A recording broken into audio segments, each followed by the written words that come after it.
Oke, apa nih yang pengen didiskusiin hari ini?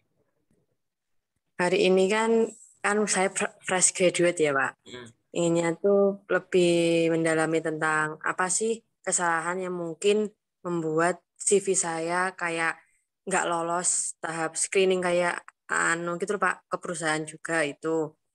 Langsung juga pengen juga tahu tentang profil bagaimana kita kayak profil di LinkedIn itu loh, Pak. Bagaimana yang lebih baiknya gitu. oke, jadi satu-satu ya terkait CV dan Iya. terkait LinkedIn. Gimana biar CV itu lolos screening? Jadi gini, ada yang namanya syarat standar, syarat basicnya dulu gitu. Nanti ada baru namanya syarat biar kamu kelihatan beda. Syarat standar dulu aja gitu kan. Syarat standar itu apa sih gitu? Ya, yang jelas CV itu harus dua, benar cara bikinnya dan benar cara pakainya. Benar cara bikinnya itu adalah informasinya itu lengkap dan informatif. Disebut informatif karena jangan sekedar oh pengalaman kerja udah ada, magang ada, organisasi ada, pendidikan ada, jangan sekedar ada. Tapi kamu udah tonjolin belum gitu ya. Apa tugas tanggung jawab yang kamu handle, cakupannya, tools yang kamu gunakan, prestasinya ya. Kayak begitu. Jadi harus benar cara bikinnya. Cara bikin CV itu standar aja gitu. Minimal informasi basic udah masuk semua. Apa itu informasi basic? Nanti kamu tonton di channelku aja. Jadi ada jelas ya, info pribadi, ringkasan CV, pengalaman pendidikan, pengalaman kerja, pengalaman organisasi kepanitiaan, training sertifikasi, skills. Udah standar tuh itu aja dulu gitu. Nanti pencapaian, hobi, preferensi karir, nah, itu tambahan gitu. Yang penting yang standarnya ada dulu, gitu kan. Begitu udah, kita tentukan dulu CV kita mau dibikin desain atau ITS friendly. Masing-masing ada kelebihan dan kekurangan. Kita bisa bilang bahwa dua-duanya sama-sama bagus, tergantung banyak pertimbangannya. Misalkan dari sisi pekerjaannya, yang kamu lamar itu dia dalam tanda kutip butuhnya itu adalah yang hubungan sama desain atau creativity gitu ya, atau sebenarnya informasi basicnya aja ya yang terkait dengan sebenarnya nggak perlu yang desain nggak masalah. Aku takutnya kalau kita masukin desain yang terlalu rumit gitu ya, yang bisa kita tonjolkan di dalamnya misalkan angka gitu ya, entah nominal, entah persentase, entah growth, entah apapun itu malah jadi blur gitu ya. Pertama bisa dari tadi bidang bidang pekerjaan. Yang kedua bisa dilihat dari apalagi misalkan dari lokasinya gitu. Lokasi yang kita ngelamar itu perusahaannya di mana. Kalau perusahaannya lokal-lokal aja di kota kamu gitu ya. Apalagi perusahaannya perusahaan lokal gitu ya, yang lokalnya tuh memang daerah atau mungkin Indonesia aja gitu, yang tidak terlalu membutuhkan yang ATS friendly gitu, nggak pakai sistem filternya langsung pakai mata ya, kenapa nggak coba pakai desain gitu kan gitu. Yang lain lagi ada nggak yang seperti ada misalkan kamu ngelamarnya lewat email, kamu lamarnya lewat pos, kamu lamarnya lewat disamperin ke tempatnya langsung gitu misalkan gitu ya. Kamu ngirim ke nge-DM lewat LinkedIn ke rekruternya begitu-begitu. Ngapain kamu pakai ATS? Nggak apa-apa sebenarnya mau dibikin desain. Kalau mau dibikin ATS friendly juga nggak masalah karena ATS friendly itu dia akan lebih simple ya, tampilannya simple dan akan memudahkan pembaca. Sebenarnya desain juga bisa kalau dibikin ATS friendly gitu. Jadi desain standar lah gitu, kasih frame misalkan kayak gitu, kasih foto, tapi fotonya tuh bukan yang ala itu gimana kayak foto taruh di atas baru teks mulai gitu. Itu tetap ATS friendly, tetap ngebaca ya sistem ATS itu. Gitu-gitu. Jadi pastikan dulu bener cara bikinnya. Setelah itu bener cara pakainya yang tadi aku bilang. Ya, ngirim cara pakai itu CV itu akan dipakai untuk melamar di mana saja. Nah, tadi ya ada yang lewat nyamperin langsung gitu ya, lewat pos, lewat email, lewat platform locker gitu, misalkan kayak Jobstreet, Glitch dan lain-lain gitu ya. Ada yang lewat LinkedIn dan lain-lain gitu. Ada yang lewat website perusahaannya langsung. Nah, masing-masing ini beda gitu. Pastikan semua itu profilnya udah diisi dan dilengkapi. Jangan sekedar saya punya akun LinkedIn, saya punya akun Glitch, saya punya akun Indeed, saya punya akun Kali berjalan sekedar saya punya akun, tapi udah diisi secara benar belum? Gitu. Dokumen yang dilengkapi sudah benar belum gitu.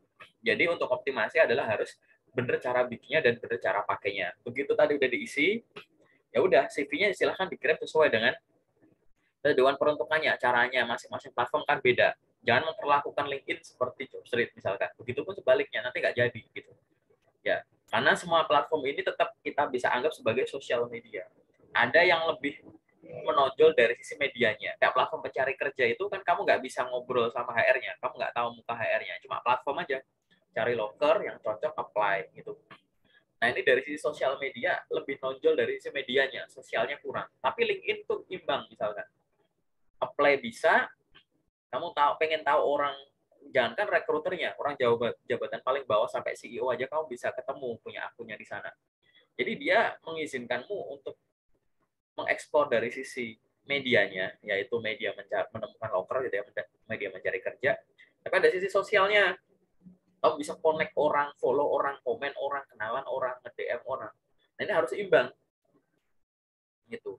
Orang akan rugi kalau pakai LinkedIn cuma sekedar nyari loker. Itu sangat amat rugi.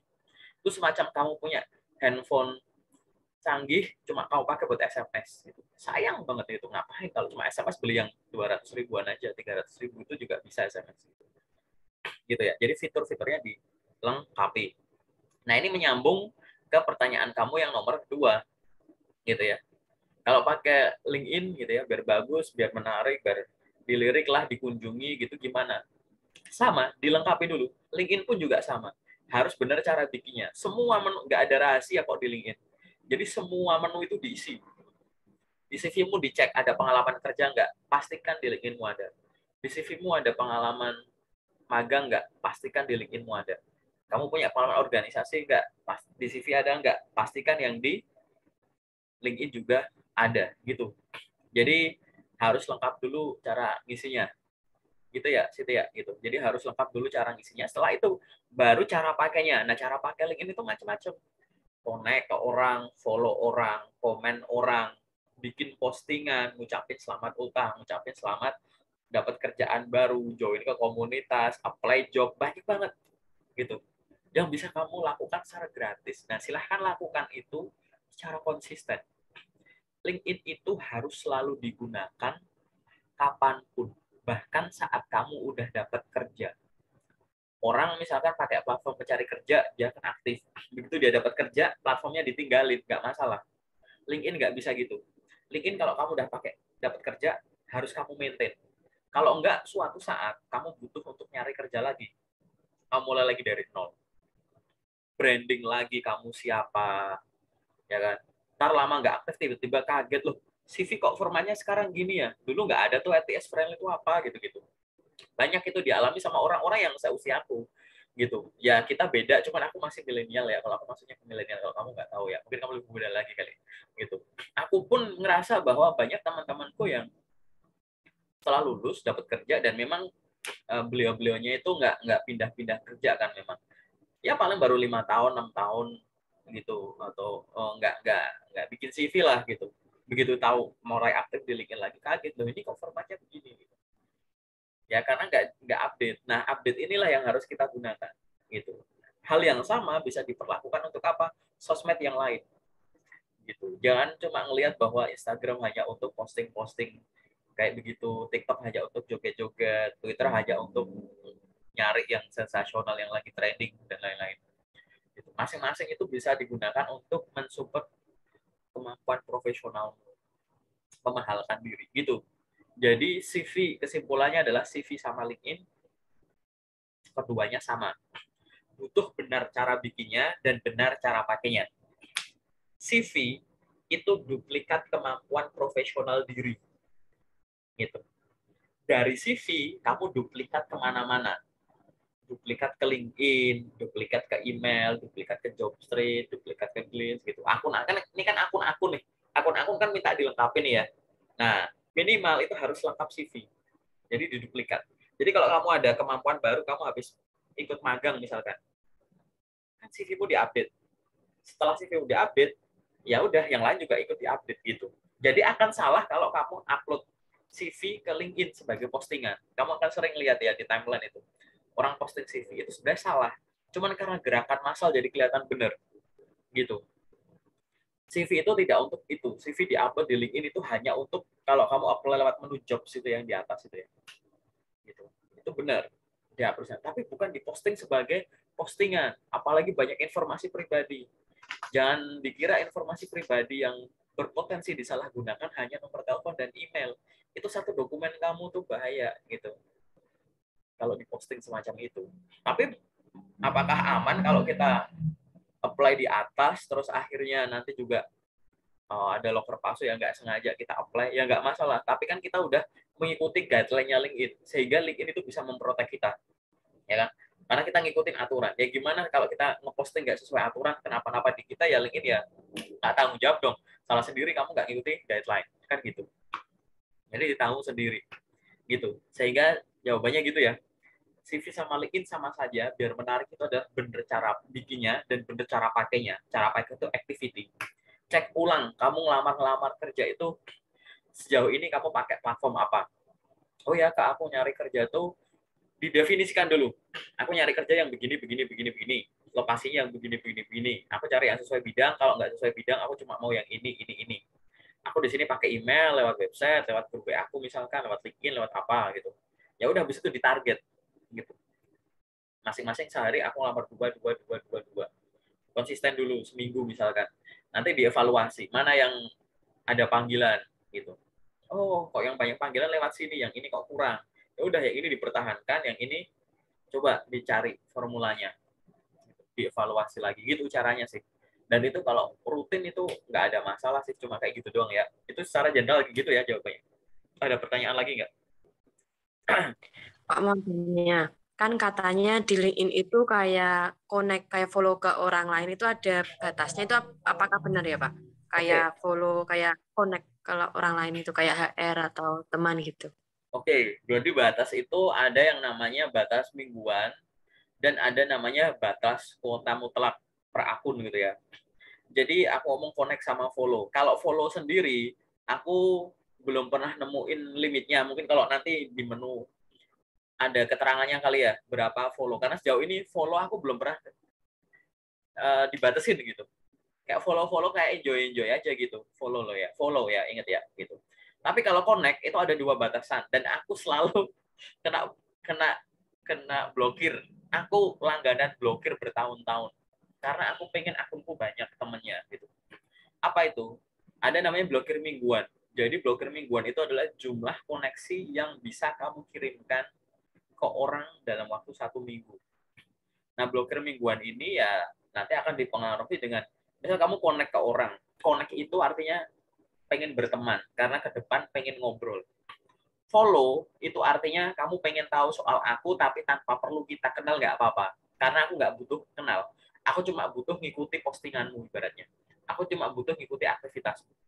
Makanya follow tuh nggak ada batasnya. Sejauh ini aku nemuin aku pribadi belum pernah kayak batas. Mungkin nanti kalau by ini ada ya, ada keterangan ya. Tapi kalau connect ada batasnya. Nah, batas connect itu per akun beda-beda. Lama-lama itu makin tinggi batasnya. Seiring dengan makin besarnya koneksi kamu. Kalau koneksimu masih kecil, jumlah connect per minggu itu pasti sedikit. Tapi nanti kalau akunmu ya gede, jumlah connect itu bisa gede. Ibaratnya kamu sekarang akunnya cuma sedikit, ya udah connect aja nggak apa-apa. Kamu job seeker connect-nya ke siapa? Ke HRD, ke recruiter. Connect aja, kenal nggak kenal connect. Nanti kalau udah diterima baru kenalan. Tapi nanti kalau aku kena blokir gimana? Nggak masalah. Blokir nanti akan di-reset, di-nolin lagi minggu siang hari jam 12 siang gitu. Jadi aku kalau kena blokir nih, gara-gara aku kirim permintaan banyak nih hari Kamis misalkan. Ntar tiba-tiba ya udah, aku nggak bisa connect. Jadi kena namanya weekly limit gitu, batasan mingguan gitu. Nanti minggu bisa lagi gitu. Nah, tapi ada yang namanya kuota. Kuota teman yang bisa kita miliki. Berapa kuotanya? Kuotanya adalah 30.000. 30.000 connect. Aku sampai detik ini belum sampai itu connect 30.000, baru 20 ribuan gitu. Dan itu nyari koneksi di LinkedIn itu susah ya, berat, beda sama kalau connect ke akun lain. Kayak Facebook itu gampang banget, receh banget itu. Ya, terus follow Instagram juga gampang, nggak ada limitnya gitu kan. Gitu. Cuma seperti itu aja. Jadi banyakin kadang connect, kadang follow gitu. Connect tuh karena ada potensi kamu biar bisa ngobrol sama beliaunya, biar ada kedekatan gitu loh, gitu kan. Nggak sekedar ini. Kalau follow kamu pengen update infonya, kamu nggak perlu kenal orangnya, nggak apa-apa gitu. Nah, dua-dua aktivitas ini harus kamu lakukan. karena dua-duanya itu free. Gitu. Aku nggak ngomongin yang premium ya, yang free. Gitu. Ufan. Ada lagi nggak pertanyaan? Gini Pak, kan saya fresh graduate nih Pak. Punya kan kebanyakan saya itu dari LinkedIn, kadang ada di web-web sama di grup-grup kadang kayak nge-share kayak loker palsu gitu loh Pak. Soalnya saya juga pernah ikut ke loker palsunya itu soalnya. Nah, itu biar kita tahu kayak loker palsu itu yang di-set di LinkedIn itu gimana sih Pak cara kita tahunya, ciri-cirinya. Kalau itu lokernya tidak sesuai yang kita harapkan itu Pak. Oke, ini aku jawab detailnya nanti di sesi detail ya, begitu. Aku nggak mau bahas loker palsu di sesi general karena satu dan lain hal. Tapi aku jelasin dulu karena ada basicnya yang harus kamu tahu. Loker itu kamu harus berangkat dari kalimat ini buat kamu dan teman-teman yang lain yang nonton sampai ke menit ini ya. Seharusnya ya mencari informasi terkait perusahaannya harusnya adalah semudah memperoleh info lokernya. Itu dulu. Ya, nyari info soal perusahaan harusnya itu semudah nyari info soal lokernya. Yang artinya apa? Misal kamu nemu loker, nama PT-nya PT A B C D E F G gitu kan. Gitu. Lokernya kamu ketemu di mana-mana. Ya, di LinkedIn kamu nemuin gitu ya. Terus nanti di sini nemuin, di sana nemuin, iseng kamu cari di Google. Ah, PT ini apa sih gitu kan. Cari di Google. Nggak ketemu perusahaannya. Gitu. Jadi ini adalah contoh gitu ya. Halo, cek sinyal. Gitu. Jadi kamu akan menemukan bahwa kok tadi ya, info locker soal PT ini di mana-mana, kamu iseng nyari perusahaannya kok nggak ketemu. Nah, ini kamu harus curiga dulu. Gitu. Gitu kan. Locker ada di mana-mana. Jadi atau misalkan kamu nyari nama perusahaan. PT, kamu habis ngeliat di LinkedIn misalkan, wih, PT ini lagi buka locker, iseng nama PT-nya kamu cari di Google. Persis di Kompas aja namanya. Gitu kan. Tapi yang muncul hasil pencarian Google itu adalah locker. Locker di platform ini, locker platform ini, locker platform ini terus gitu. Harusnya kan kamu curiga, kok locker ada di mana-mana? Gampang banget loh, ya kan? Portal ini ada locker soal perusahaan ini. Tapi web perusahaannya mana? Gitu loh. Ya kan?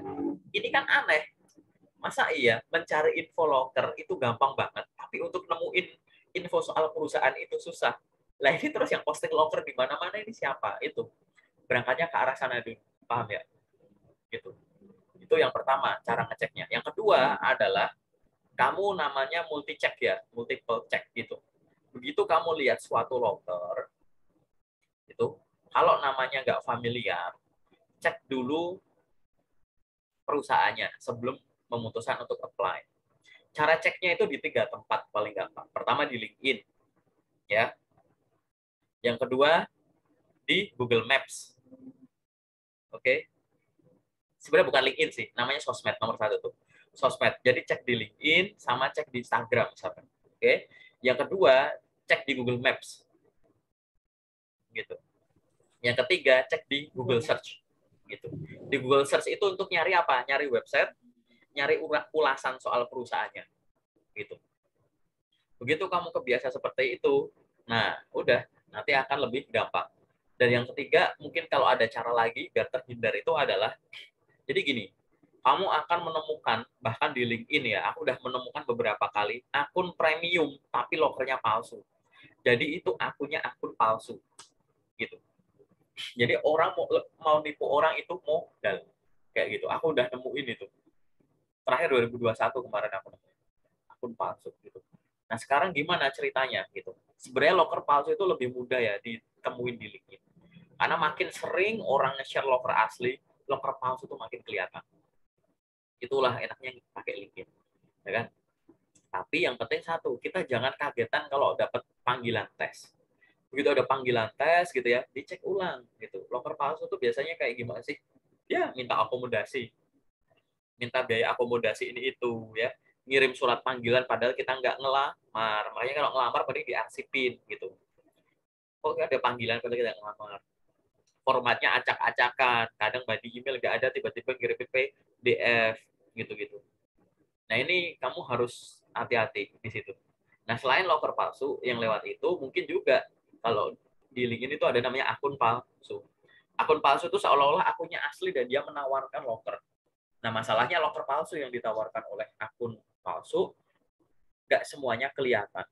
Kenapa? Karena kadang lokernya itu ditawarin lewat DM, nge-DM akun LinkedIn. Jadi obrolan kalian tuh DM gitu.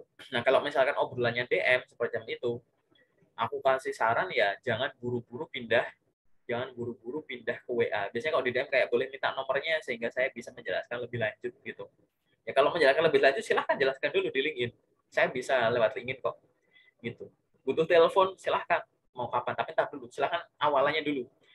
Boleh dikirimkan portofolionya biar saya baca, boleh dikirimkan website perusahaannya untuk saya pelajari dulu dan lain-lain gitu. Kalau nggak yakin cuekin aja gitu. Kalau dianya mengganggu boleh di blok. Tapi di LinkedIn itu sekali ngeblok orang nggak bisa di unblock. Jadi dulu menu unblock di LinkedIn ada, sekarang nggak ada menu unblock. Udah dihilangin tuh. 2018 apa 19 ya kemarin ya, udah hilang gitu. Sehingga caranya paling gampang ya seperti itu. Nah, nanti secara detailnya gimana, termasuk pengalaman yang pernah kamu alamin gitu ya. Nanti kita masuk di sesi detail aja aku jelasin. Oke? Paling Iya, Pak. sementara itu dulu. Ada lagi nggak yang Iya. sifatnya general? Kalau kan kayak saya fresh graduate ya, Pak. Mungkin apa sih yang membuat perusahaan itu nggak yakin sama fresh graduate untuk menjadi pegawainya itu loh, Pak. Oke.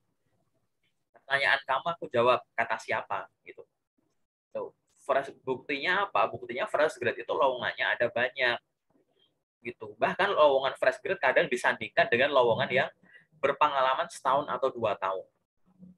Kualifikasi minimal pengalaman kerja 1 tahun, koma. Fresh graduate gitu kan, lulusan baru dipersilahkan untuk melamar lu gitu. Kenapa kok ada loker yang bahkan menyandingkan orang berpengalaman dengan fresh grade?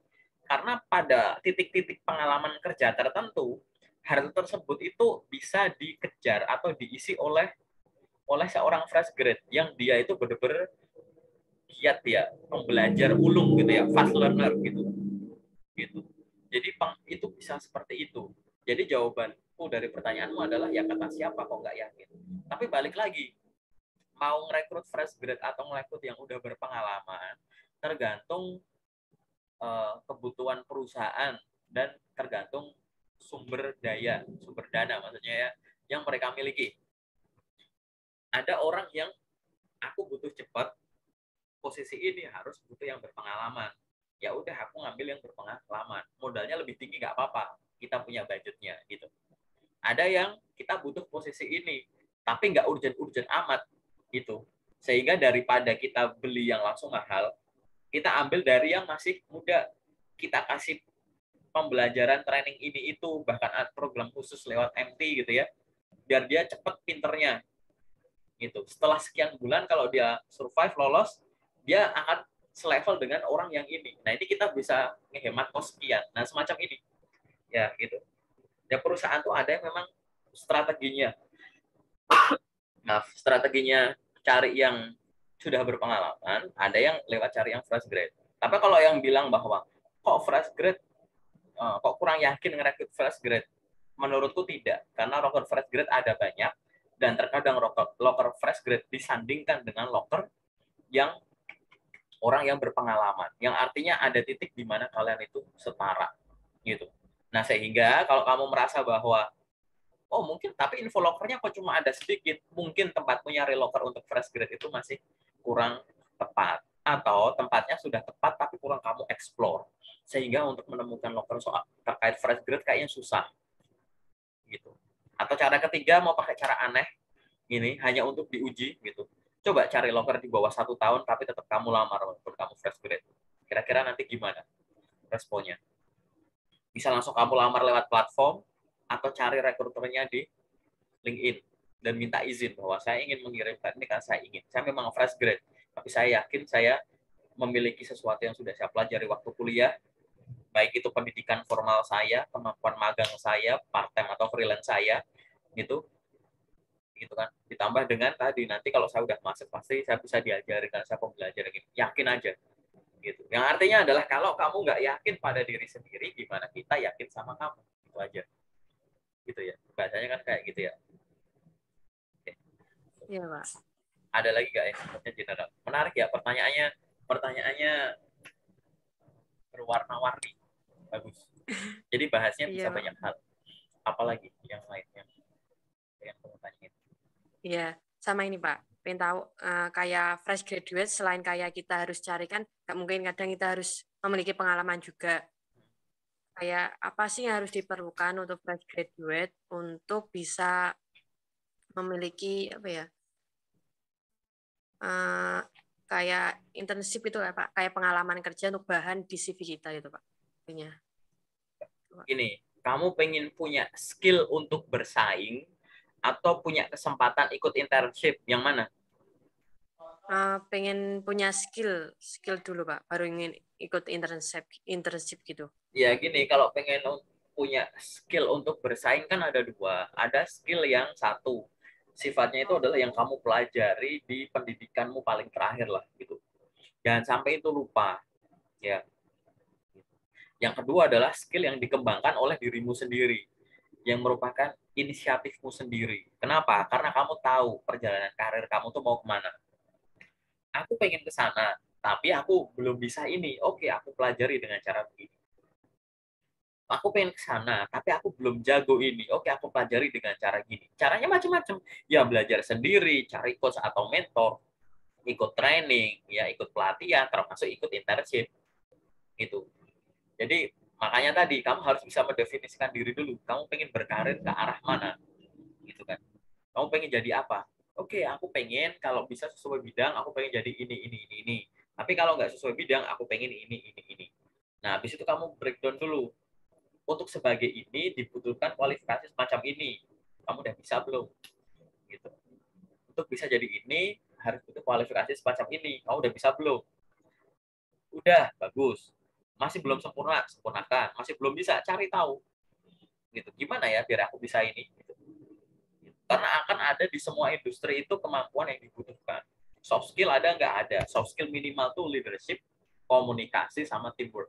Itu jelas. Itu mau di jabatan apapun pasti butuh. Kemampuan yang lain apalagi? Kemampuan bahasa.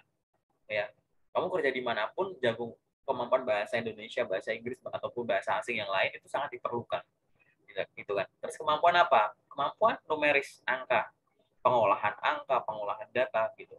Kemampuan angka matematis itu butuh, gitu. Ya, gitu. Sehingga itu dibutuhkan juga. Lalu apa? Banyak kok yang satu garis gitu. Kemampuan teknik apa? Presentasi misalkan, ya kan? Itu kan untuk penjual, teknik komunikasi gitu di bidang ini komunikasi itu sangat diperlukan minimal untuk mempromosikan dirimu sendiri di depan rekruter kan gitu gitu. Jadi paling simpel adalah biar biar kamu tahu biar punya skill untuk bersaing adalah jangan sampai yang kamu pelajari itu nanti nggak berhubungan dengan yang ya kamu pengen ngarah kemana your dream job itu gitu kan. Biar terstruktur, bahkan ikut seminar atau webinar pun juga harus disesuaikan kan gitu. Walaupun di sekarang kan webinar banyak yang gratis, tapi jangan asal ngumpulin sertifikat gitu.